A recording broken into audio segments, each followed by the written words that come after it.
year, you probably see your local Girl Scout troops out selling cookies. But have you ever wondered what it takes to run a Girl Scout troop? Well, that's exactly what I'm going to talk to you about today. Can you remember when you were a child and how important it was for you to be a part of something, whether it was Boy Scouts, organized sports, karate, and in my case, Girl Scouts? And I have fond memories of when I was a Girl Scout. So when my daughter was in kindergarten in 2018 and wanted to join, I was more than happy to participate and become a co-leader. And I've been one since then. So I feel like I am more than qualified to talk to you today about Girl Scouts. And this here is Juliet Gordon Lowe. She is the founder of the Girl Scouts. This here is our troop, multi-level, and you can see it's for girls of all ages. The goal of this speech is to give you a general overview of how Girl Scouts works. The organization is kind of a hierarchy. It starts with the World Association of Girl Guides and Girl Scouts, which is international.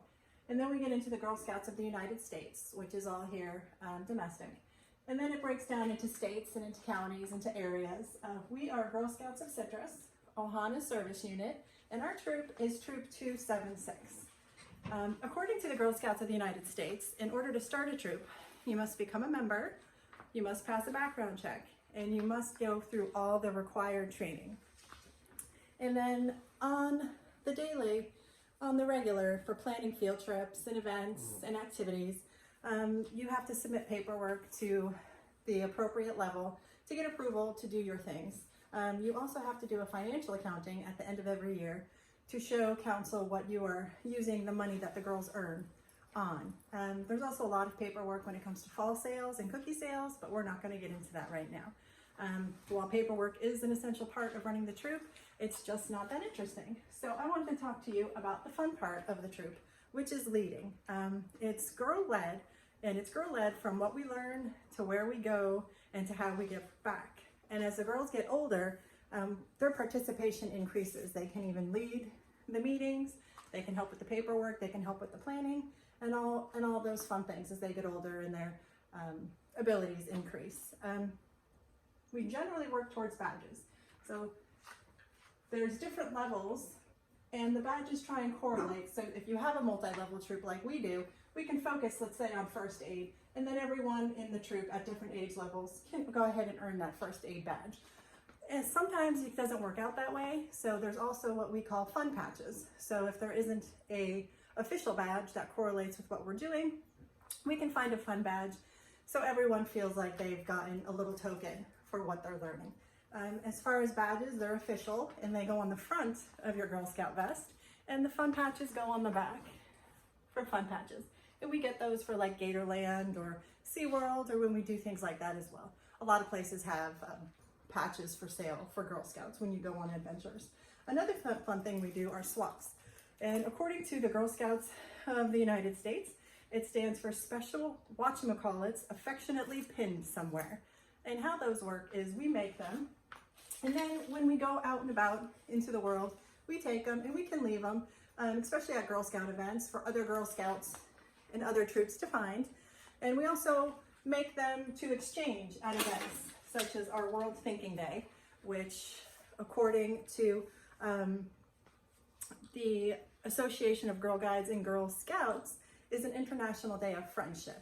Our World Thinking Day here in our community is we pick a country, the girls research it, they make food or swaps, or they do a skit or something like that, and then all the troops meet up and we all teach each other about the countries.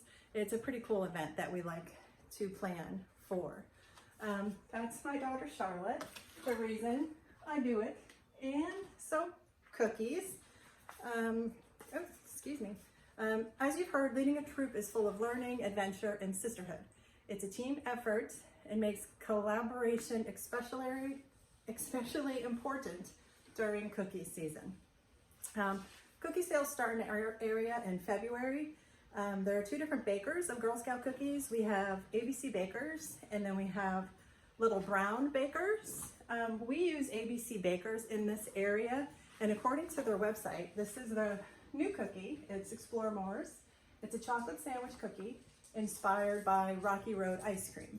So we're looking forward to tasting that one. It should be good. Our girls sell cookies door to door in their neighborhoods.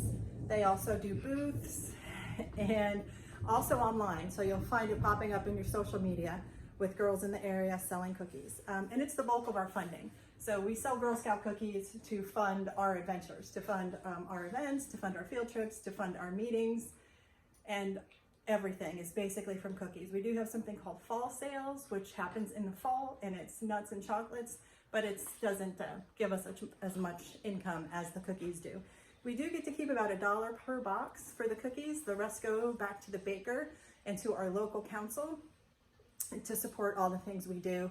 And we also support girls who don't have the finances to go on these trips. It gives back to the girls. So the profit from selling cookies is paramount and what keeps the troop running, as does the effort and dedication of all the co-leaders, the parent volunteers, and everybody who is committed to making Girl Scouts profitable, because a lot of it is volunteer.